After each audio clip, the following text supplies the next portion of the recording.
é Jones Albuquerque, eu tenho 46 anos, estou prestes a completar 47 agora. E o esporte fez parte da minha vida o tempo todo, na verdade. Até a adolescência eu nunca fiz nenhum esporte com recorrência. Sempre fui amador e corria ludicamente. Eu sempre corri muito e pedalei bastante. Nadava pouco, mas sempre fiz isso. Aí eu me metia em tudo que tinha a ver com isso. Então, alguém ia fazer uma viagem de bicicleta para Itamaracá, eu na universidade, e as pessoas iam de carro, de ônibus, e eu ia de bicicleta. Então, começou assim, ludicamente. Então, tinha São Silvestre, que era uma corrida clássica no Brasil, e quando eu tinha a chance de estar perto, estava em São Paulo, estava em Minas Gerais, eu falei, vou me inscrever. Então eu ia lá e corria São Silvestre. Então corria Duque de Caxias no Recife. Então eram atividades assim. E na adolescência isso se fortaleceu, meu pai era obeso e começou a correr para perder peso. E eu ia simplesmente acompanhar, eu já era muito magro, não precisava perder peso.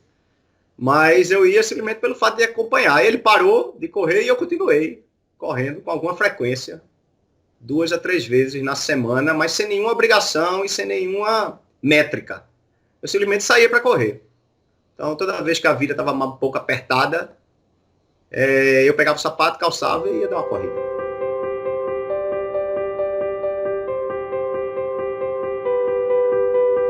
Então, quando você mora com irmãos, pai, mãe, dentro de casa, etc. Raramente você tem um momento seu, porque a família lhe absorve. E esse era um dos momentos meus. Eu comigo mesmo, o sapato e a paisagem. Então, isso com a bicicleta, com a corrida, eu entendo que isso me fez muito bem. O treinar sério começou numa prova, você, Chico, pode até falar. Estava em Maceió e a gente corria na mesma faixa etária. E quando termina a prova em Maceió, estava você, eu acho que em primeiro no pódio, alguém, e eu estava em terceiro. E foi aí que Hilton, que hoje, até hoje é o técnico que me passa os treinos, Hilton me convidou para sistematizar o lúdico. Eu continuo lúdico, tanto que ele não me ouça, né, nessa gravação. Continuo lúdico, mas sigo as planilhas dele. Obviamente que quando o Hilton entrou, acrescentou um conhecimento que eu não tinha, né? Me orientou a comer melhor, a me preparar melhor para uma atividade maior. E tanto que chegou ao cume de, em 2010, eu fazer o primeiro Ironman, né? Então, aquilo para mim foi um marco com 40 anos de idade. Tipo, dá para fazer, tá vendo? Não é bicho de outro mundo. Quem me conhece sabe que eu brinco muito nas provas, inclusive. As brincadeiras minhas são completamente aleatórias. Uma prova que eu corri com um óculos bem grandão. Quando eu levei o kit para correr, a prova acho que foi em Maceió, por alguma incompetência minha, o óculos foi bater dentro da sacola, que eu montei uma sacola pronta com as coisas do triatlo. Eu sei, vamos competir agora, eu pego a sacola e eu tô pronto. E por alguma razão esse óculos ficou lá dentro. Talvez a mulher que foi limpar, viu o óculos, limpar a casa e jogou ela ali dentro. E aí quando eu chego lá na prova, tá o óculos. Eu vou correr a transição de óculos e põe um óculos bem grandão, um azul, de lente azul que eu tinha, de armação prata, e isso causou muita repercussão, até com comentários dos profissionais no meu timeline. Outra vez foi eu tava com uma amiga minha e o filho dela, a filha, falou assim, tio Jones, se triatlon é tão bom, por que a galinha pitadinha não faz triatlon? E aí eu fiquei pensando nisso, eu fiz, aí peguei, comprei uma máscara de galinha pitadinha, isso no dia, e boto na minha transição. Quando eu troco da bicicleta para correr, eu visto a a máscara da galinha pintadinha e foi realmente uma sensação na transição, o povo gritando. E ela, a menina, fez assim, mãe, olha a galinha pintadinha, ela corre também. Então, foi assim, eu quebrei o estigma que ela achava aquele povo tudo sofrido, com cara de dor, né? Porque se você vai olhar uma chegada de uma prova de longa distância, tem muita gente que é meio sofrida, mas na hora da linha de chegada todo mundo abre um sorrisão. Essa que é a graça da prova. Mas durante é um sofrimento mesmo. Mas aí quando ela viu a galinha pitadinha lá se divertindo, eu acho que quebrou isso, os paradigmas na cabeça dessa menina. Eu espero que um dia, daqui a uma década e pouco, eu encontre ela fazendo uma prova de triatlon também. Então foi tudo assim. O piu-piu, a galinha pitadinha, tudo foi a peruca, tudo foi aleatório. Eventos aleatórios que aconteceram na véspera ou no dia da prova.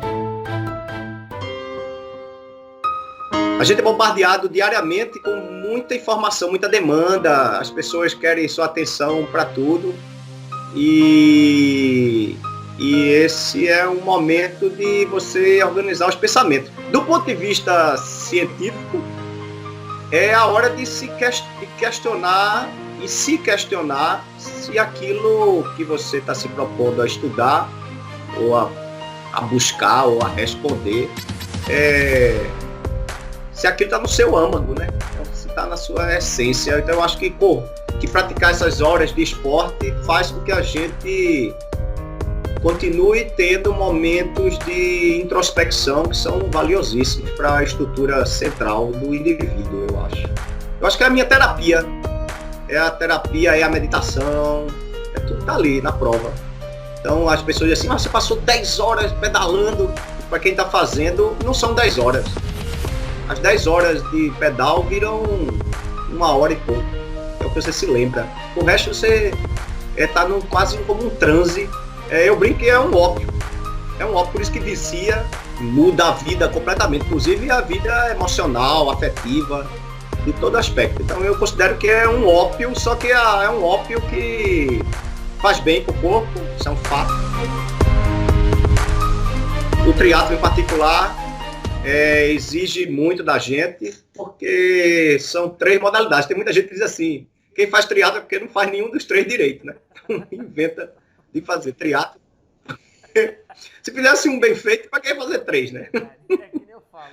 Esse é porque quando alguém é muito bom num, ele se entrega de um jeito que os outros 2 penam, né? Então você pega um nadador bom, quando ele vai fazer um triatlo, quando chega lá para correr, ele não tem, o nadador ficou lá. Então esse processo de os 3 ruins é um esporte que valoriza a ruindade. Eu brinco assim, eu sempre brinco com todo mundo. O triatlo é um esporte muito democrático e valoriza a ruindade. Então, se é ruim nos 3, pode fazer triatlo, que você vai se dar bem, se for persistente. Eu sou professor na Universidade Federal Rural de Pernambuco, no Departamento de Estatística e Informática. Minha base de conhecimento toda está na computação e na matemática. Eu trabalho com monitoramento nos últimos 11, 12 anos, aí, mais ou menos, com aplicação disso em saúde pública, monitoramento de epidemias, etc. E eu estou aqui agora em Londres, uma universidade, a Escola de Ciências da Vida e das Ciências Médicas e da Vida. Eu estou nessa escola, apesar de ser de computação, mas a busca é resolver problemas da sociedade, né? Então, eu tento aplicar matemática e computação para melhorar a vida das pessoas. Em particular, eu sou cofundador, junto com o Nício, meu amigo e foi estudante meu, da EpiTrack, que é uma startup que tem uma estrada aí que está bem razoável. A gente já ajudou bastante, a gente já pode se considerar que a gente deu uma parcela de ajuda à sociedade, ajudando a realização de eventos de grande porte, como a Copa do Mundo no Brasil, as Olimpíadas ano passado, ajudar o Ministério da Saúde a monitorar doenças, e vários ministros nos conhecem já dessa estrada. Então, eu considero que esse é um pilar, né? Um pilar, eu posso até falar assim, de vida meu. Então, o pilar científico, acadêmico é um, o empreendedor é outro, o triatlo é outro, e tem outros aí. Porque de vez em quando a turma inteirinha era lá embaixo. E eu, 850. Soluções científicas, soluções acadêmicas, soluções de vida. Assim, olha, aquele problema ali, eu tô aqui, ó. Aquele problema ali é muito pequeno. Eu tenho um privilégio aqui gigante de estar bem, calçado meu sapato, e correndo numa piscina, nadando.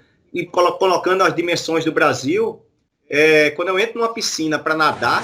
Ladies and gentlemen, all the way from Brazil, Jones Albuquerque.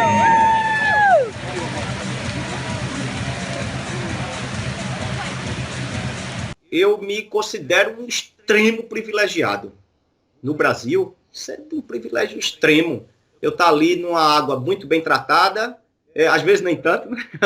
Mas numa água muito bem tratada e poder passar ali 1h30, 1 hora, isso é um privilégio gigante. E eu, ao contrário das pessoas, eu considero aquilo um prazer extremo. Outra observação é que eu não tenho filhos, né? Faz muitos anos, acho que faz mais de década que eu não vejo TV. Faz 1,5 décadas, eu acho que eu não vejo TV. Uns 17 anos. Então, isso me gerou muito ócio. Então, com o ócio, eu comecei o esporte é um ócio criativo. Eu diria que é assim. Então, vários dos problemas e soluções... Teve teses de doutorado que saíram durante corridas.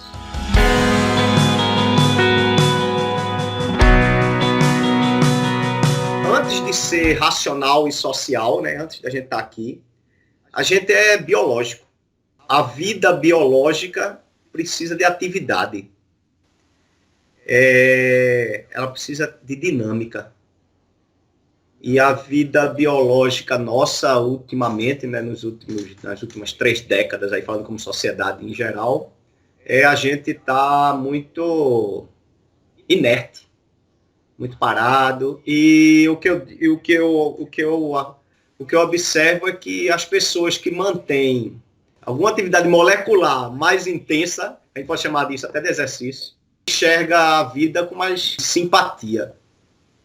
Então, eu diria que fazer uma atividade física é mais do que estético e é mais do que saúde, é bem-estar generalizado. A gente entende muito pouco do nosso corpo.